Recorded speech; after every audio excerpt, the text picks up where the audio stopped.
Si hay alguien en el Caribe colombiano que sabe de corralejas, de las tradicionales corralejas de las sabanas de Córdoba, de Sucre y de Bolívar, es Juan Carlos Bula. Por eso hemos venido hoy hasta su finca, o mejor dicho, esta noche, para que hablemos un poco sobre este tema que en los últimos años se ha vuelto tan polémico. Entonces, Juan Carlos, queremos darte las gracias por habernos abierto las puertas de tu finca para que de pronto esta conversación que vamos a tener quede para la historia de nuestra cultura y de las tradiciones nuestras. Me gustaría bueno, saludaras a la gente que nos está mirando. Un saludo especial a todos los que me están en este momento viendo el programa que estamos haciendo en la finca con William, pues tratando de recordar las historias de nuestras corralejas y de nuestras costumbres y nuestros pueblos. Bueno, yo quisiera que comenzáramos conociendo qué sabes tú del origen de la corraleja. ¿Cómo fue que se dio esa festividad que convoca a cientos y miles de personas en toda esta región del Caribe? La corraleja se inicia. Hay una región nuestra, muy nuestra, que es donde toda la gente de nuestra región acá, en particular de Sucre, Córdoba y aparte de Antioquia, llevaban los ganados en el verano, porque los veranos toda la vida han sido muy bravos y muy serios en este sentido, que no llueve. Entonces se llevaban esos ganados a la Ciénega de las Flores. Es una ciénega de la comunidad donde tenían 20.000 hectáreas de tierra, por no decir más. Las Flores Sucre. Las Flores Sucre. Eso estaríamos hablando más o menos de hace cuántos años, Juan Carlos. Eso fue, la primera fiesta se hizo en el 1860. Bueno, entonces comenzamos con que el epicentro fue las Flores Sucre. Entonces ahora vamos a cómo fue que apareció eso de la corraleja, de los toros y todo eso. Me contabas ahorita a rato que... Sí, eso nació, William, porque resulta que ahí en ese sitio era donde todos los ganaderos que llevaban los ganados llegaban y entraban por las Flores, por el mismo pueblo de las Flores. A un ladito había un camino que conducía a las ciénegas esas de la comunidad de esa región. Entonces ahí hicieron ellos los ganaderos que tenían sus animales allá, hicieron unos mangones exageradamente grandes, quizás como de 300 metros de ancho y como por 600 de largo, hechos en alambre, bien hechos. Entonces ahí entraban todos los ganados. La entrada de los ganados era cualquier día, pero la salida era un solo día. ¿Cuándo salían los ganados? Cuando empezaba la ciénega ya a crecer, cuando ya se crecía. Entonces salían y se reunían un número grandísimo de vaqueros, que cada cual que llevaba su ganado, si usted llevaba 10 vacas, pues llevaba un vaquero, pero si llevaba 100, llevaba 5, y el que llevaba 500 y 600 llevaba 10, 20 vaqueros. ¿Y la gente que llegaba a las Flores eran solamente de Sucre y Córdoba o había gente de Bolívar también? No, de Bolívar no, porque eso quedaba muy lejos. Entonces esa época se remonta cuando la gente ni siquiera había transporte, no habían camiones, sino que demoraban varios días llevando el ganado por trochas, por caminos. Claro, habían ganado eso que duraban 4 días viajando para llegar allá. Entonces llegaban allá a las Flores. Llegaban a las Flores, ahí los soltaban en la ciénaga y ellos comían ahí, cada cual ponía un cuidandero. O sea, una persona, un vaquero a atender su ganado. 1 o 2, dependiendo de la cantidad de ganado que tuviera. Entonces, en el mes de julio, agosto, dependiendo el invierno, qué tan fuerte era. No, y qué tan lejos llegaba. Por ejemplo, hay veces que entraban en el mes de mayo, no, este entraba en el mes de junio, julio. Entonces llegaba y entraba el invierno, entonces se reunían y ponían. Había un señor que es el jefe de la ciénaga, es el que controlaba la entrada y la salida de los ganados, con el fin de que no hubiera desorden. Entonces ahí venían y ponían una fecha para tal día, por decir algo, el 16 de julio se pegan los vaqueros en las flores para recoger ganado. Ese día se quedaban ahí y el día siguiente madrugaban y se iban toditos a recoger los ganados y llegaban y los metían en ese mangón que te hablé, o sea, un corral grande, ahí los metían y empezaban los apartes. Eso le decían la boca puerta. Como cuánto era el diámetro de esos Eso mangones? tenía 300 de ancho. ¿Eran varios mangones? No, uno solo. Uno solo. Uno solo. ¿Y 300. como cuántas reses cabían ahí? Pues yo no sé la cantidad, pero sí era una exageración, como de 10.000 reses, porque eso era una vaina muy grande, era una ciénaga muy grande. Entonces ahí llegaban y el que llevaba 10 vacas, por ese empezaban. Venía el jefe con un cuaderno y decía, fulano de tal, tiene 10 vacas, que venga, vamos a sacarla. Entonces él entraba. Al mangón. No, ya todos estaban en el mangón. Ajá. En el mangón hacían una división en el medio ficticia a caballo. Y después entraban 6 o 7 vaqueros allá donde estaba el ganado y el dueño del ganado y comenzaban a sacar las 10 de él, le sacaban en medio, los caballos salían, ese se iba. Se venía, por decir algo, para el viajano o para donde tuviera la finca que tenía. Y así iban saliendo poco a poco hasta que quedaban los grandes. Los grandes que eran O sea, los que llevaban poquito ganado lo metían al mangón. Y No. ahí demoraban todo el tiempo que era el verano. Nos metían en la ciénaga. Ajá. Y ahí duraban todo el tiempo que duraba el verano, hasta que llegaba el invierno. Bueno, pues yo no entiendo ese pedacito ahí. ¿Para qué lo metían en el mangón? No, el mangón era cuando ya se iban a retirar cada uno para su casa. No se podían ir para su casa a las 10.000 reses porque unos cogían para la izquierda, el otro para la derecha, el otro cogían para otra parte. Ajá. Entonces ahí se apartaban los ganados y se iban para sus casas. Finalizando ya el verano. No, en el mes de junio, julio, ya cuando el invierno se metió. Ajá. Exacto, entonces... Bueno, se iban los que tenían poquitos animales. Poquitos animales. Ellos iban quedando los grandes, pero los grandes eran en esa época. Te voy a nombrar los grandes. Don Julio Dumar, Don Julio Erazo, Don Julio Erazo de la famosa Casa de la Cera. De la Casa de la Cera, el porro Julio Erazo. Uh-huh. Bueno, los Oteros. Los Oteros eran como 4 o 5 hermanos que tenían cantidades de ganado. ¿Un promedio de cuántas reses llevaban esos ganaderos?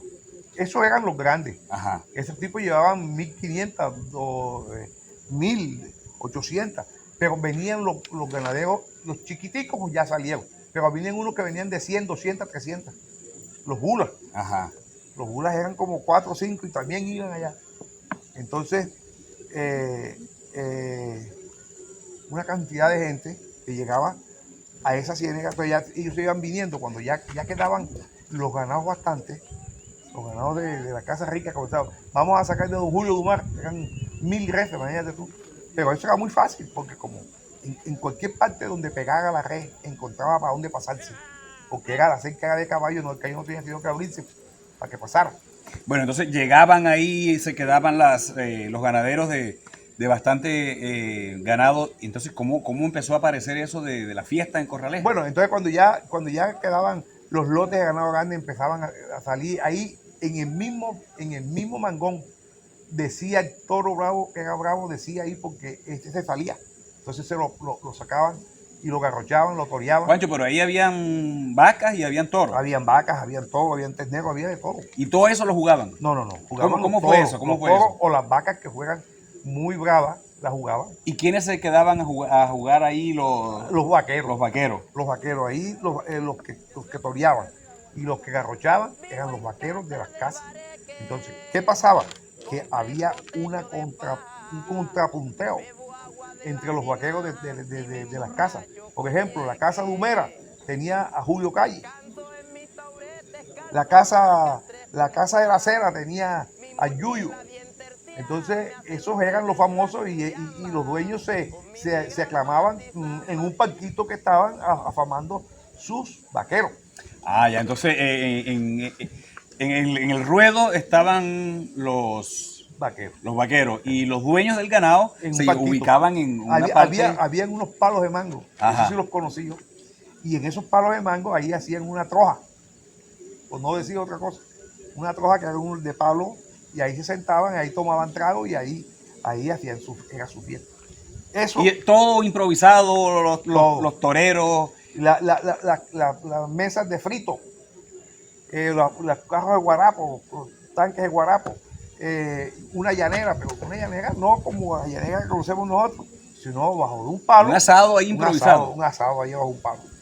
Exacto. Entonces, y así iban toreando. Entonces, poco a poco, discúlpame, poco a poco se fue como institucionalizando eso, que llegaban los vaqueros, llegaba el ganado y en el tiempo en que estaban allí, como para divertirse y para pasar el tiempo, empezaban a jugar con el Exacto, ganado. empezaban a torear y esa era una afición. Eso era lo que le gustaba a nuestra gente, las costumbres nuestras eran esas. Un buen torero, un buen garrochero. Y ahí se hicieron los toreros, los Ahí garrocheros. se hicieron los toreros y los caballos, los famosos, habían coleros. Eso no existió acá, ya de nosotros. Pancho, como ¿cuántos años demoró esa tradición en las Flores Sucre? Esa tradición de las fiestas hechas en el mangón de los ganados que iban a comer a la sierra fue 4 años. Ajá. A los 4 años, ellos enseguida vino don Julio Erazo, no el que conocí, o sea, el papá del viejo que insistió, eso fue en el 1800 y pico. Entonces don Julio Erazo cogió e inventó.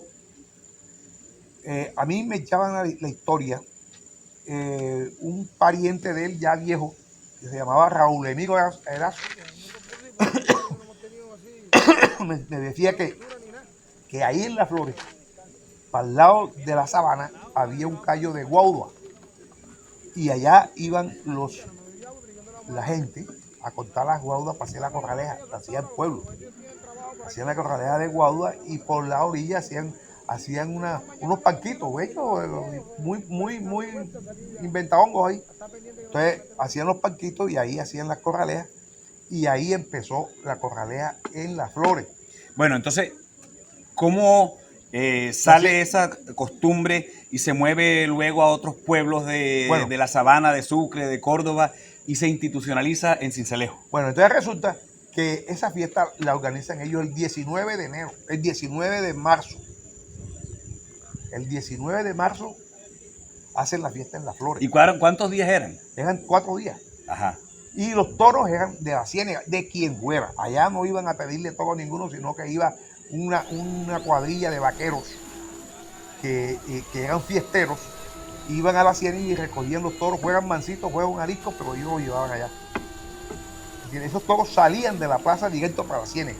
Bueno, entonces, ¿cómo llega a Cincelejo, a los otros pueblos, a San Marcos, a Sahagún? Bueno, después de San Marcos fue a Sahagún. ¿Por qué? Porque en su mayoría los ganaderos que echaban ganado a la ciénaga de Las Flores eran de Sahagún. Entonces esa gente, cuando ya le saborizaron la fiesta de Las Flores, que ellos vivieron eso, su fiesta con sus vaqueros, con sus toros, con su vaina, inventaron la fiesta en Sahagún. Y la hizo don Lorenzo Bula. Se le ocurrió, bueno, vamos a hacer esto en Sahagún también. Don Lorenzo Bula era un señor que no tuvo hijos. No tuvo hijos y fue fue hijo de un español que vino a Sahagún, vino a Bolívar, cuando Bolívar, nosotros toditos era Bolívar. El Bolívar Grande. Era Bolívar Grande. Entonces vino y llegó a Chinú, ese señor Bula, llegó a Chinú y de ahí lo pusieron prefecto,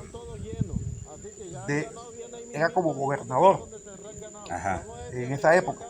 Entonces él se trajo un hermano y el hermano lo mandó para Sahagún como de alcalde de España, un español. El otro que estuvo en Chinú se devolvió para España y el de Sahagún se quedó en Sahagún. Ese tuvo un hijo que se llamó, tuvo varios hijos, ese hombre tuvo como 11 hijos, entre mujeres y hombres. Y uno de los hijos se llamó Lorenzo Bula, lo puso él. Y ese tipo llegó a ser muy rico, pero nunca tuvo hijos. Y él tenía la casa de él, era donde hoy está actualmente el comando de la policía. Y de ahí para atrás, o sea, lo que es San Juan, era la tierra de él. Era la finca de él. Todo el barrio San Juan. Todo el barrio San Juan, todo el barrio de San Roque, San Juan, todo eso era de él. Y acá de aquí, desde que usted pasaba, de que llegaba al San Pedro, empezaba de aquí y iba a tener a Puntellanes. O sea que él prácticamente era dueño de todas las tierras que Desde, rodeaban el casco en urbano su de mayor Sagún. parte de las tierras, en su mayor parte de las tierras. Bueno, entonces ahí él fue quien hizo la corraleja en Sagún y la hizo en la plaza principal. Plaza principal que es la que toda la vida hemos tenido. Entonces ahí hizo la corraleja y ahí empezaron a hacer, y la corraleja en Sagún cogió el éxito grandísimo en menos de nada, en menos de 2 años. Ahí a los 2 años de haber hecho Sagún, hicieron el 20 de enero. Vi una foto de esa época y me doy cuenta que los palcos no eran como los que uno ve ahora. Los palcos eran simplemente un corral incluso la misma iglesia hacía parte como de cerramiento. La misma iglesia formaba parte de la cerca de la... Pues Exactamente. no, la iglesia estaba ahí pegadita a la cerca de los palcos, porque al lado de la iglesia estaban los torines. Ajá. Bueno, entonces en Sincelejo había un señor que se llamó Hermógenes Cumplí. Vino a Sagún y vio la cosa. Él venía a Sagún y hacía, él era como comerciante o negociante, él tenía algo que ver con negocios de ganado, de cosas, y venía a Sagún y se llevó la imagen de la fiesta para Sagún, está Sincelejo, y allá hicieron, ahí en el barrio de Mochila, hicieron la corraleja, y un día de toros se lo llevaron de Sagún. Juancho, ¿y por qué crees tú que Sincelejo se consolidó como la plaza más importante de la celebración de la Corraleja y no fue Sagún y no fue Las Flores? Por la ubicación de Sincelejo. Usted mira, Sincelejo, y Sincelejo tiene para el lado que usted quiera tierra de ganadería y mucha gente criolla que es la que realmente le gusta eso. El vaquero es una persona del pueblo y el ganadero que le gusta eso es el tipo que finquero de toda la vida. Entonces ahí usted ve que Sincelejo está rodeado mucho más de pueblos ganaderos que Sagún. Sagún usted mira y usted antes de llegar a Ciénaga de Oro se dio cuenta que para allá no es ganadería. Usted va para Planeta Rica, la ganadería, esas corralejas y eso lo han hecho en Planeta Rica, lo han hecho porque la gente, todavía hay gente que le gusta la corraleja y la hace. Pero usted coge la región esa de Planeta Rica y puro antioqueño, y el antioqueño no le jala eso. Y usted coge para el Sinú y en el sinuano no le gustaba eso. Y así sucesivamente. Después le fue gustando. Pero la corraleja, lo más criollo de la corraleja fue la sabana, y la sabana Jesús. Bueno, Juancho, yo veo que, según lo que tú cuentas, la Corraleja siempre ha estado muy ligada al campesino.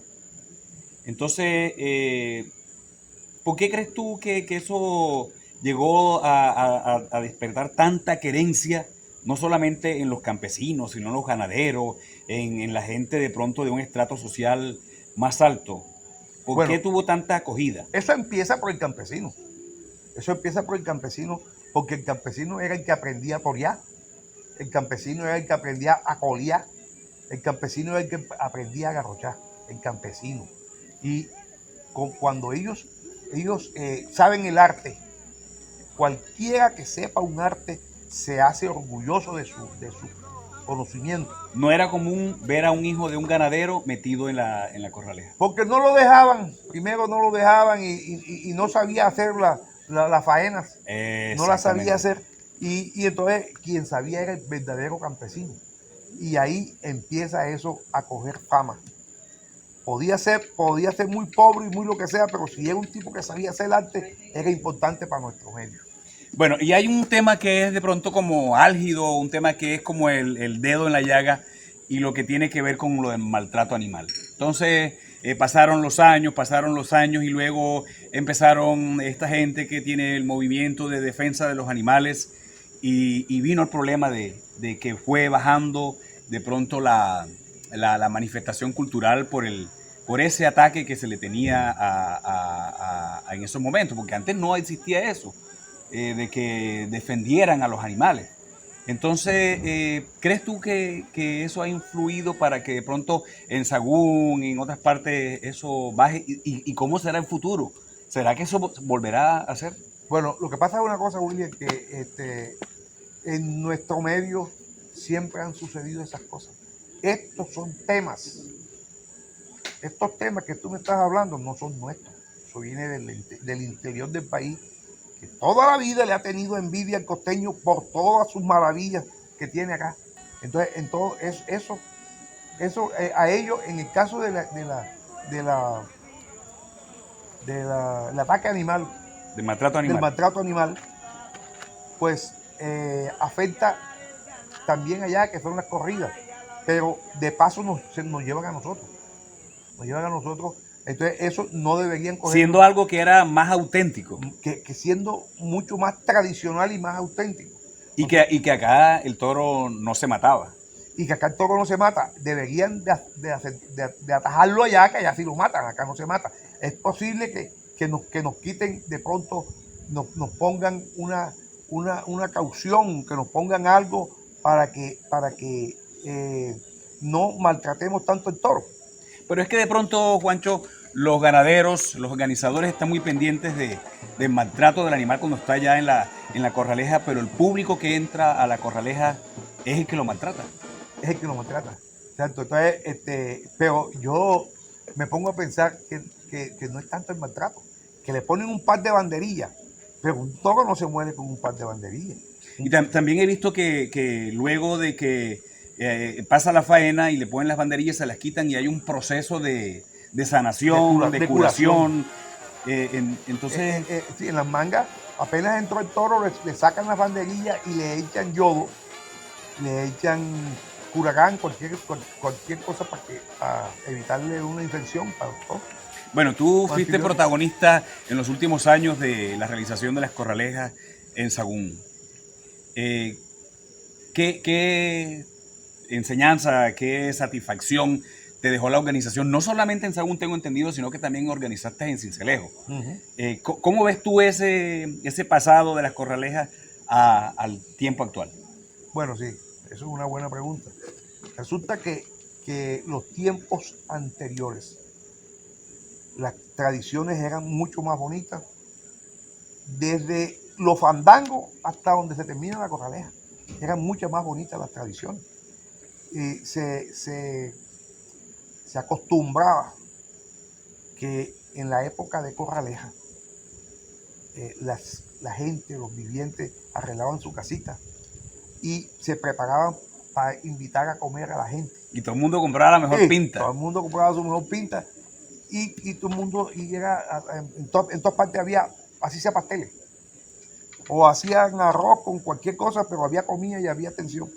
Sí, ahora, en los últimos años, las fiestas han pasado a un estado, o sea, a una situación de plata, de mucha plata, o sea, que están mirando más bien en el negocio,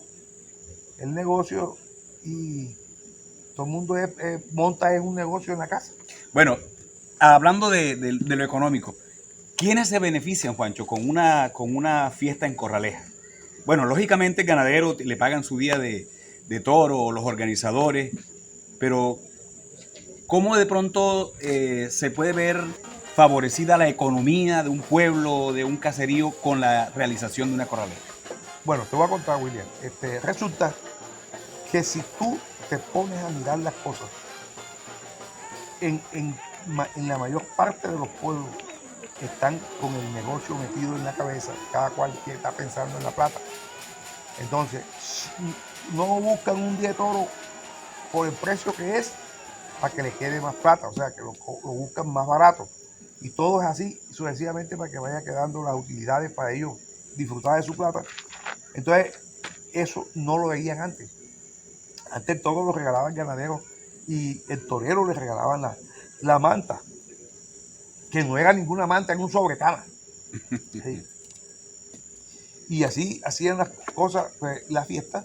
Ahora la parte económica es la que ha acabado con las corraleas, o sea, ha acabado con la tradición de antaño, Todo se volvió un negocio. se volvió un negocio. Pero entonces tú me contabas que la realización de una corraleja ayuda a mucha gente. Eso sí, ¿Por qué crees tú que ayuda a mucha gente? bueno, mira, la realización. Yo que estuve participando más de 10 años en Sincelejo y me daba cuenta de algo, que los mototaxis, la gente del común del pueblo, se hacían los, los, los, los estudios, los cuadernos, todo lo que tenían que comprar para los alumnos que empezaban sus años escolares ahí en enero, lo hacían con la plata de la fiesta. Mire, los hoteles y todos los mototaxis, esa gente se hacían en un día y en la noche una barbaridad de plata con la gente, con todos los eventos. Y el tipo que se metía a la corraleja y vendía agua, vendía jugo, vendía chicha, vendía cualquier vaina, algodón, vendía de todo. Todo el pueblo se rebusca. Todo eso es parte de rebusque. Dígame una fiesta, hablando de Sincelejo, dígame una fiesta en la costa que reúna por 6 días, por 7 días, reúna A todos los estratos de la sociedad. a todos los estratos de la sociedad y en las cantidades alarmantes que lo hace. No podemos hablar del Festival Vallenato porque no hay ese número de gente. No podemos, hablando de la costa, no podemos hablar del Carnaval de Barranquilla porque se lo gana esto. Son 7 días con la inclemencia del sol. Con la inclemencia del sol, y eso es una exageración. Y el rebusque, lo que la gente se rebusca. El Carnaval de Barranquilla es muy parecido a la corraleja. Sí, porque está todo el mundo involucrado. Sí, tiene el mismo rebusque y tiene la misma cantidad de gente. Pero acá en nuestra región empieza a las 11, 12 del día con el sol, con la inclemencia del sol de nuestro, que eso es, y usted no ve que nadie se le arruga el sol. Entonces, ¿qué significa eso? Que eso lo llevamos por dentro, eso no lo llevamos aquí, solamente que nadie le tiene miedo al sol. ¿Cuántos años organizando corralejas, Juancho? Yo, Sí. como 25 años. ¿Y cómo ves tú el futuro de las corralejas? No, ya yo pienso que eso ya finalizó. Ya finalizó por la sencilla razón de que nosotros, la juventud, no le llama la atención. Ya tiene Sí, tienen otras expectativas, ya ellos están pensando otra cosa. Entonces, no, eso no le... Pero sin embargo, Sahagún tiene muchos seguidores de las corralejas. Y van. Pero van más que todo por tomar ron y por fumar la vaina, pero no ya por disfrutar del espectáculo. Del espectáculo en sí, como se disfrutaba antes, del toro y del caballo y del torero, ¿no? Pero sí, la gente todavía sigue yendo. Pero yo digo que ahora, a raíz de la pandemia,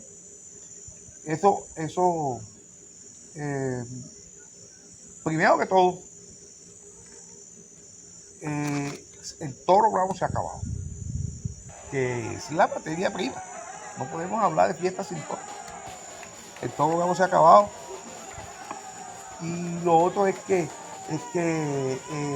las personas que se dedican a eso ya están dejando eso, dedicándose a otras cosas. Dedicados a otras cosas. ¿Tú crees que en Sincelejo volverán a hacer corralejas?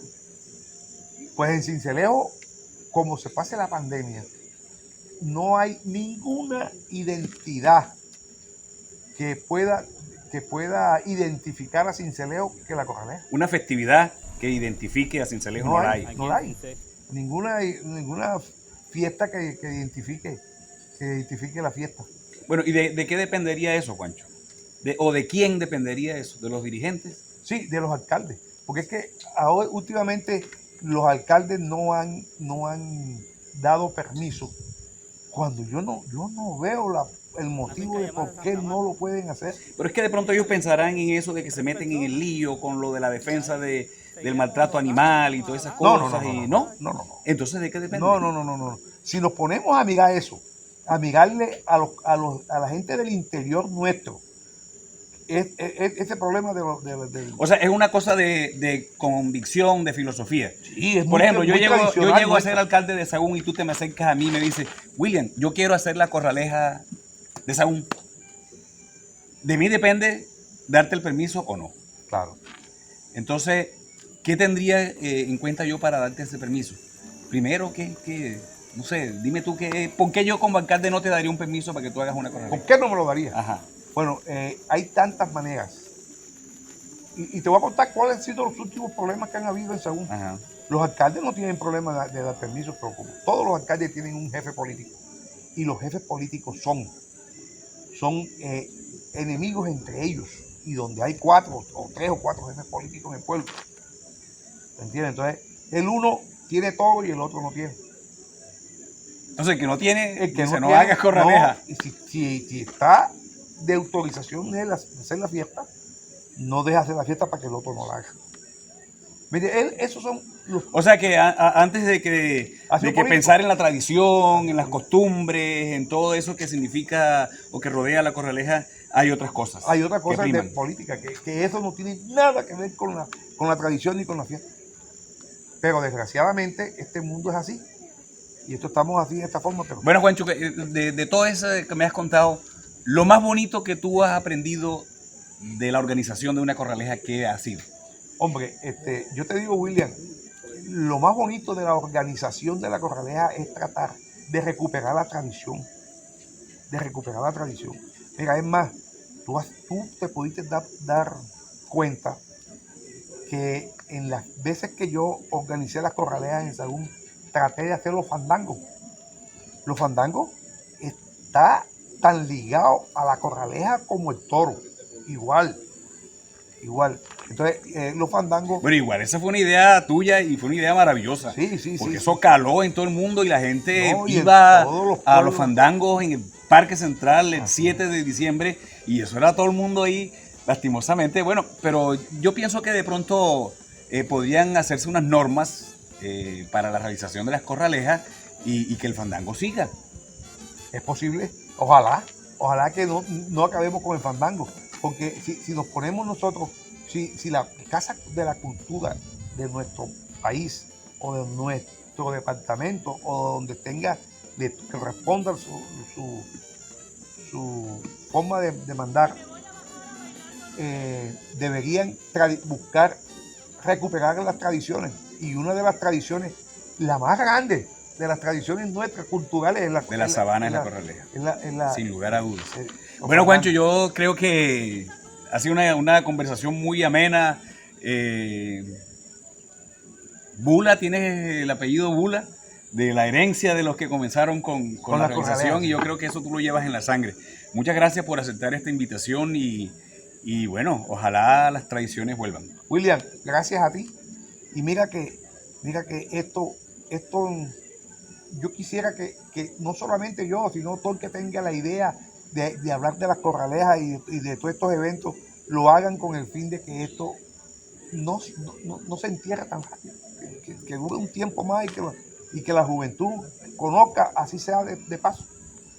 Bien, entonces a todos ustedes agradecerles la atención, habernos acompañado en esta conversación que quedará para la historia. Juan Carlos tiene mucho conocimiento sobre el tema y finalmente, bueno, nuevamente, Juan Carlos, no sé si quieres decir algo para terminar. No, que ojalá que las tradiciones no se acaben y que todito le pongamos cariño y amor a eso para que volvamos a los fandangos, siquiera a los fandangos, que mírenlo de la parte tradicional para que se den cuenta lo bonito que es un fandango en la forma que nosotros lo hacemos, y trayendo los cantadores de vaquería, trayendo los carros de guarapo que existían en esa época, haciendo todas esas cosas, sería una forma de demostrar nuestro folclore.